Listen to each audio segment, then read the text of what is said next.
Hello everyone, it is me Vegeta T23 and welcome back to my new What If.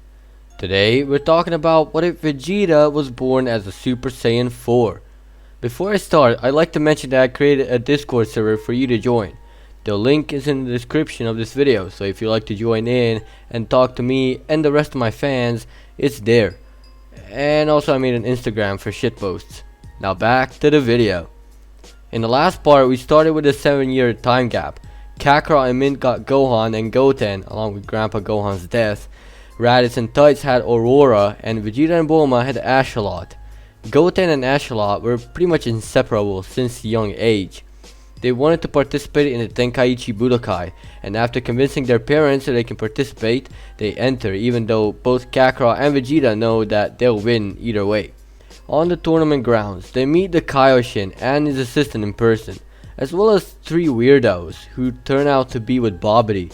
Krillin, Yama and Popovich decide draining Ashalot dry is the best way to get a lot of energy, and so Krillin rushes in while Shin has paralyzed Ashalot. Vegeta, thinking his daughter won't survive, he rushes Krillin, but Krillin dips as soon as he finishes his energy draining. They then follow.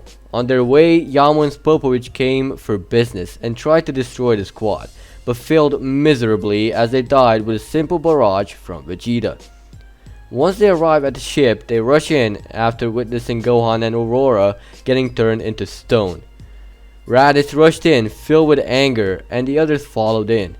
Vegeta sensed a weird presence outside, and he went to check, only to witness Boo being released. Everyone else sense it and rush out, now scared shitless, while Raditz is still inside, ready to kill Babidi. With the recap out of the way, let's continue the what if. With Vegeta and Boo in action, the fight is going very easy for Vegeta, but not for long. Every time Vegeta annihilates Boo, he regenerates back, and the king is getting infuriated by the minute. Boo keeps on getting angrier and starts shooting candy beams at Vegeta in hopes of turning him into candy. Vegeta is dodging them with ease and pounding Boo into oblivion. Vegeta has never seen such a powerful skill, which is Boo's regeneration. Back in the ship, Raditz, Bulma and Shin are in there trying to find Babidi and his cronies, and they're not making good progress.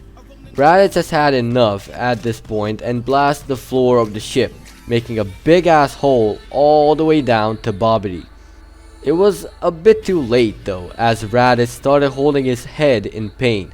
No one knows what's happened to him, but Shin certainly does and runs to aid Raditz, telling him whatever he's done is in the past, he's not like he used to be, and how he changed and yada yada yeah. Raditz, no matter how hard he tries, he simply cannot control it and starts turning into something Shin fears the most.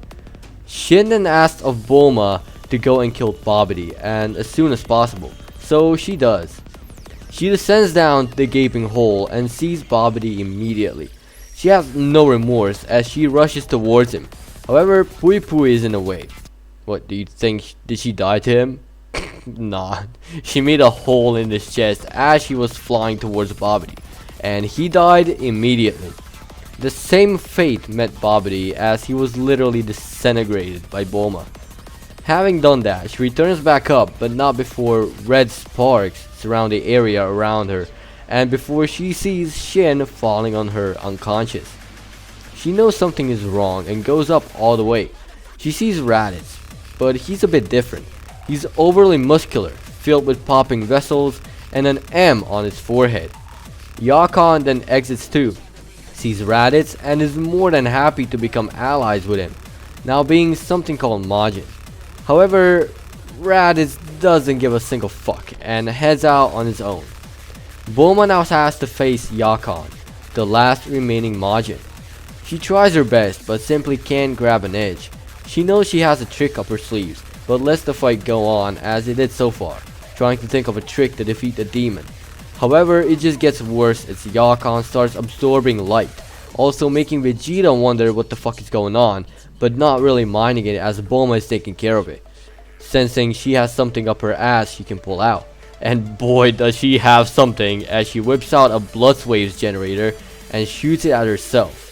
The theory is that She took the blood samples from her husband for research and found out about S cells, the key components to unlocking a Saiyan form. She did tests and figured out how to inject them into human bodies to use them as a human, and you'll see right now it worked. She started yelling and powering up as her muscles and energy started rising.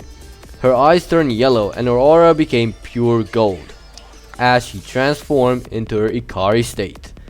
Having accessed that state for the first time, her control isn't as she hoped for, and also she didn't think that she'll enter that state and not the Super Saiyan, but let's it roll anyways.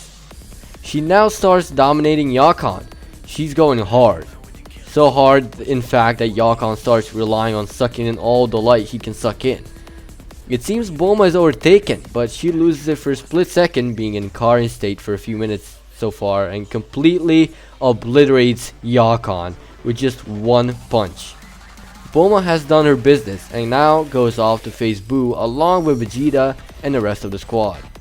Raditz is flying towards Bardock in the meantime, and once he found him, he drags him out in the open, berating him and challenging him to a fight. Bardock is confused but sensing something isn't right, and they initiate the fight. So Raditz gets what he wants and Bardock finds out what's wrong with his firstborn.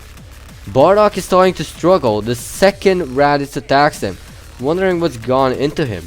He quickly realizes that maybe he became one of those weirdos from a while back, and Raditz confirms it without Bardock even asking him. Bardock knows he has to end it quickly and knows what to do. Since Raditz hasn't officially got Super Saiyan and Bardock has found a level beyond even, he taps into Super Saiyan and then powers up to stage 2. Raditz goes and does the same, much to Bardock's surprise. However, Raditz is weaker than his father despite being a Majin due to key strength, so Bardock uses it to his advantage. Bardock manages to defeat his son as Raditz goes unconscious.